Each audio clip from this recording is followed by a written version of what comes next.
नमस्कार, चंपोत लाइव में आपका स्वागत है। मैं मौजूद हूं इस समय निर्मला घेतोड़ी जी, जो कांग्रेस की वरिष्ठ नेता हैं, पूर्व दर्जा मंत्री रही हैं, कांग्रेस की जिलाध्यक्ष रही हैं। इनके द्वारा एक बयान जारी किया गया था जिसमें उन्होंने बताया था कि चंपावत जिले के साथ उधम सिंह नगर में मुख्यमंत्री विवेकाधीन कोष को लेकर बंदर बांट की गई है।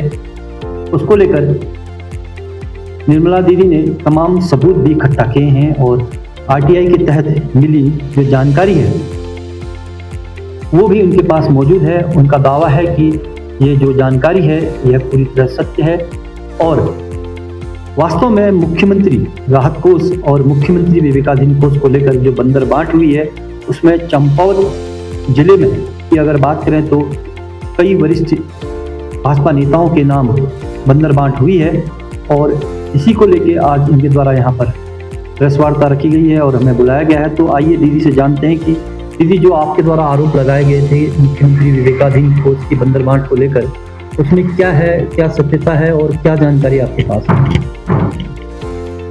जो चंपावत में मुख्यमंत्री जी के विवेकाधीन कोष था उसका दुरुपयोग, जो लिस्ट देखी जो आरटीआई से हमने मांगी है, उसमें इतने नाम आ रहे हैं कि जिनका नाम का न कोई आता है न पता है।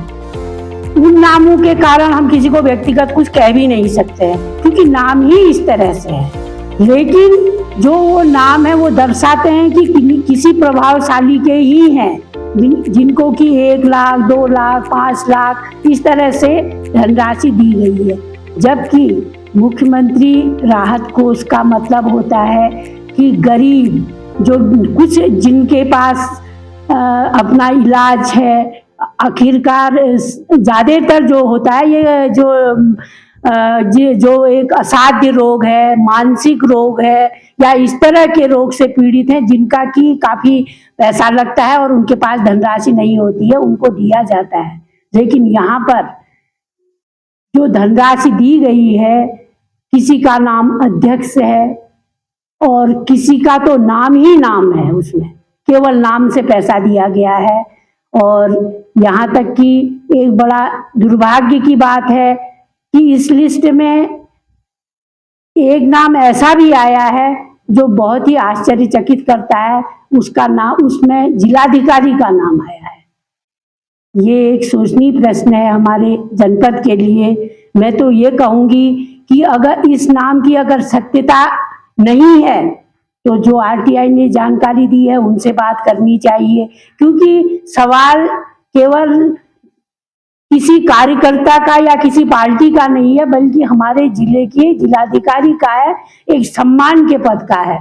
उस पद का भी यहाँ पर नाम आना ये दुर्भाग्य की बात है। और मैं आज आपके इस चैनल के माध्यम से कहूँगी कि इससे जो नाम है इसकी सत्यता को भी यहाँ पर उजागर होना चाहिए और आम जनता के पास ये बात जानी चाहिए कि ये जो नाम है, इस नाम में ये है, सत्य है नहीं है, ये सब लोगों के सामने आना चाहिए। और जैसे अध्यक्ष नाम लिखा है, उस नाम की भी सत्यता होनी चाहिए। आखिर ये अध्यक्ष है कौन जिनको 2 लाख का चेक गया है? और जो एक नाम है, केवल नाम NAME, इस नाम से भी 2 लाख का चेक गया, 2 या 3 लाख।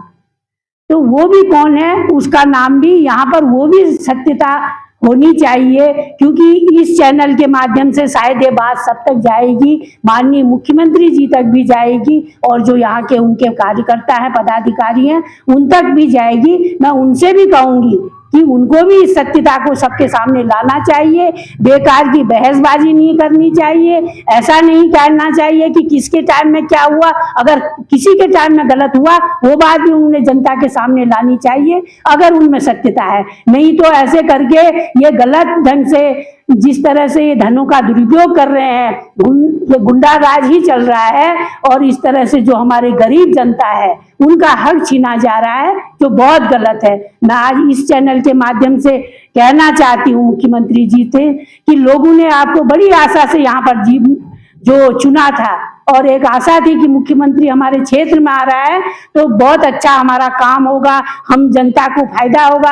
आज गरीबों को कहीं पर 3,000 2,000 दे रहे हैं और जो अपने रसूखदार हैं उनको 1 लाख से ऊपर की धनराशि दी जा रही है। आखिर ये क्या है, इसको उजागर होना चाहिए। आज मैं उन भाजपा के कार्यकर्ताओं से भी कहना चाहती हूँ जो कह रहे हैं कि गलत है, ये नहीं है, तो उनसे ये कहना चाहूंगी कि सत्यता बताओ। और ये बात भी मैं आप लोगों से कहना चाहती हूँ चैनल के माध्यम से, ज्यादा कहोगे तो पोस्टर की तरह भी लग जाएंगे ये जगह जगह, जिससे सारे लोगों के नाम खुद ही सामने आ जाएंगे। अब इतना ज्यादा भी मत कहो कि चोरी करी है, उसमें भी सीना चोरी मत करो, सत्यता बताओ, जनता यही मांगती है। बिल्कुल, आप देख सकते हैं जैसा कि मुख्यमंत्री विवेकाधीन कोष को लेकर जो आरोप लग रहे थे उस पर निर्मला दीदी ने अपनी पूरी बात रखी है। उनका कहना है कि उनके पास आरटीआई की पूरी जानकारी है, इसमें कुछ वरिष्ठ भाजपा नेताओं के नाम इसमें हैं और जिलाध्यक्ष जिलाधिकारी के नाम पर भी विवेकाधीन से पैसा दिया गया है। इसके इनके पास पुख्ता सबूत हैं और अपने जो इन्होंने आरोप लगाए हैं उसको एक बार फिर उन्होंने पुरजोर तरीके से उठाया है।